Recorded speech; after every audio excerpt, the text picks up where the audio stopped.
Welcome to the podcast. If you'd like to listen to an ad-free version of this episode and all of our episodes, then search True Crime Today Premium Plus on Apple Podcasts and press subscribe. That's our premium channel where all of our ad-free and advanced episodes live, all in one place. True Crime Today Premium Plus. Search it on Apple Podcasts and press subscribe. Even try it for 3 days free. Not all monsters are under the bed.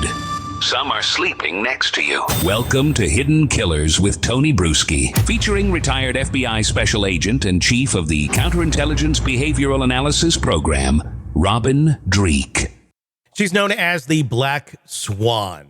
Well, she's the ballerina who has now been sentenced to 20 years in prison for first-degree manslaughter against her husband at the time, estranged husband, Doug Benefield. We covered this when it was going on in court. She made quite the dramatic testimony, standing up and at one point, court even pausing and stopping because it got just so heated in the emotion in court just a few weeks ago.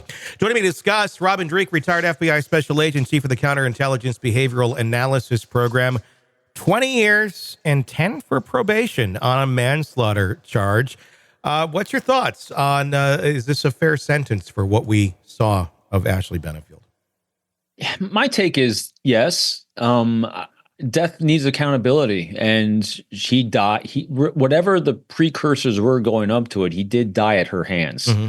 And I think they did a good job establishing that this was not a heat of the moment kind of thing, that, you know, there's some, well, I mean, not premeditated. In other words, it was more of a heat of the moment kind of thing. So that's why it was reduced, but still you need accountability for death. There's a lot of claims that she was making that couldn't be corroborated.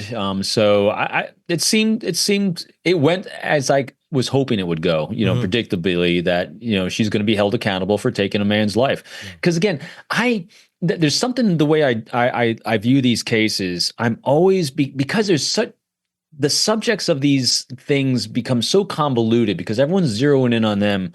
I'm always looking at the circle of people around them much more, because it's such a solid indicator of how people, I mean, just look at the Diddy case. You know, when you have crazy dad, I'm looking at the kids. Well, that's like, kids are kind of crazy too. So that's a pattern. And so when we looked at, you know, in these other cases, look at the family members around them and see their responses, see their friends and family, if they even have any. And so in this case, when his daughter stood up there and testified on behalf of her father, and, you know, having a daughter go so far above and beyond for her dad, if her dad was a complete unhealthy ass, that would not have been that way. Mm-hmm. So that says to me, hey, there's some culpability on both sides then. So she needs to come down with some sort of sentence. And I think it could have been worse, could have been better. I think it was right in the middle, which is good. This is one of those cases where multiple things can exist simultaneously. It's not always this or that. She can be someone who is very over the top emotional, maybe even to the point of acting and being lying about her emotions to a certain extent, to overplay it, to gain sympathy, while at the same time being a victim of abuse and someone who went through a lot of horrible things at the hands mm-hmm. of Doug Benefield. I think a lot of times our society looks at it as either you're one or the other. Either you're lying and you're making things up and you're exaggerating, right, or you're a victim of abuse.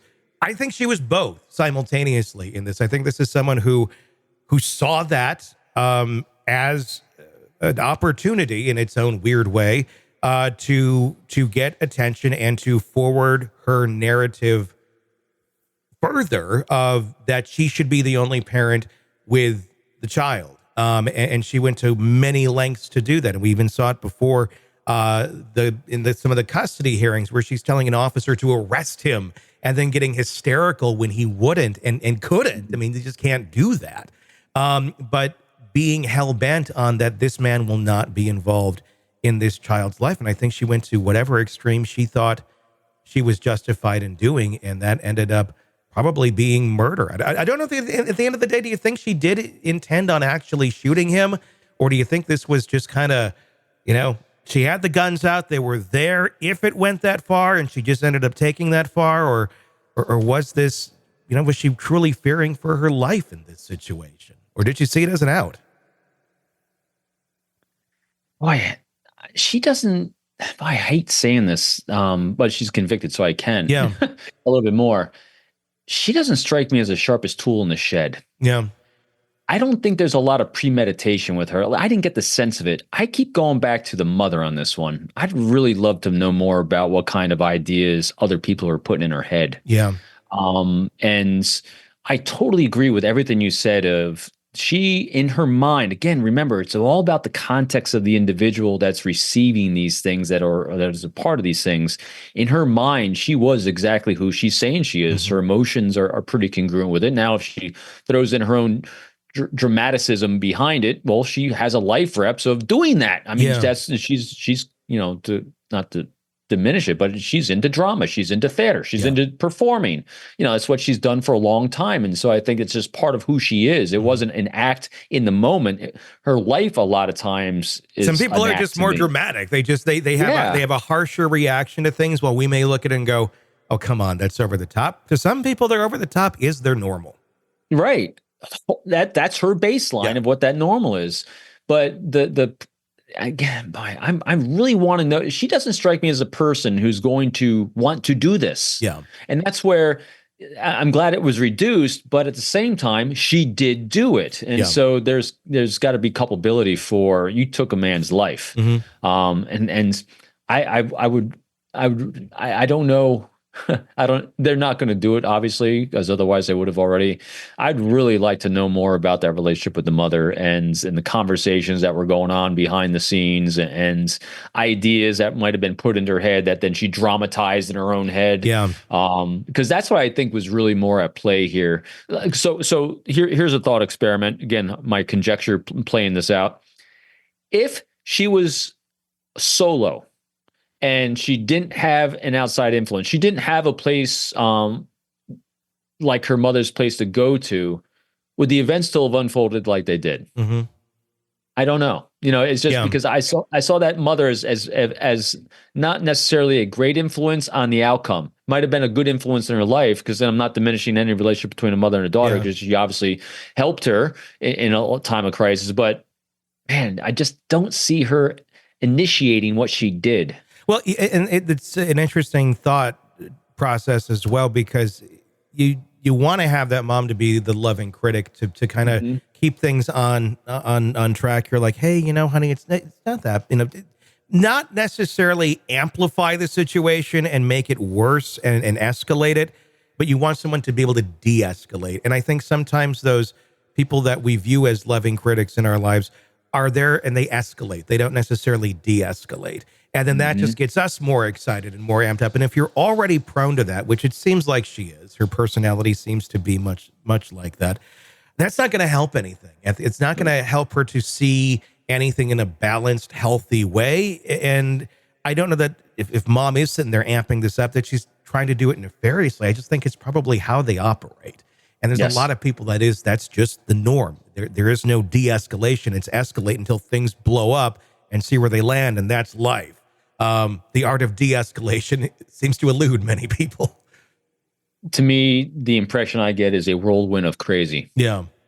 I think they spun each other around and they ramped each other up in their mind and rhetoric that they were doing, that led to an emotional outburst like manifested when she shot him. Yeah. And so that's because, again, loving critics are people that are objective for us. Yeah. And so I don't think the mother had objectivity in this when she's giving advice, guidance, and love. And so, because loving critics are there to extricate us from unhealthy relationships, from unhealthy things. And so the fact that she kept going back, remember when we first started covering this, I said, was she trauma bonded to him? Yeah. I mean, because again, when you have unhealthy things and you're claiming that he's doing all these things to you, again, it's all her context. It all that matters. What we should now have is no more contact, should have court-ordered visitations where there's, a barrier of a healthy person that's doing the handoff, things like that. Where's all that? Yeah. So that's what the loving critic's there for, is to keep you emotionally healthy in these unhealthy types of situations, and that's what was missing. And what you had here, you had a court system that said to her, "We don't believe anything you're saying. We don't." It was like believe it was like one centilla of truth of what you're saying. So you got to look at that a little bit, and maybe there was nothing that, or maybe the court was wrong. Maybe the court was not taking this into account, that these two things could exist simultaneously, that she can be kind of over exaggerating things and he can be abusive at the same time. But at that end, they just kind of dismissed it all and said, good luck, we're not going to do anything for you.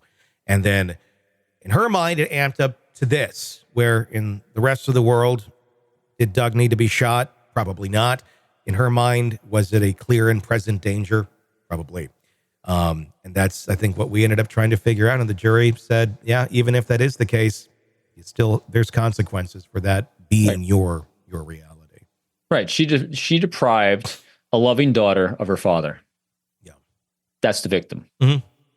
You know, so, and again, if this was so bad, she should not have had contact with him. It should have been supervised. What was she doing going in that house and moving? I mean, and what was he doing? It just, remember, every time you have a victim murder or anything like this, there's not just one crazy going on here. Mm-hmm.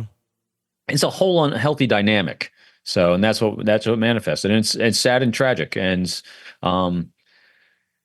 people are going to have to move on. Welcome to the podcast. If you'd like to listen to an ad-free version of this episode and all of our episodes, then search True Crime Today Premium Plus on Apple Podcasts and press subscribe. That's our premium channel where all of our ad-free and advanced episodes live, all in one place. True Crime Today Premium Plus. Search it on Apple Podcasts and press subscribe. Even try it for 3 days free. Let's be honest.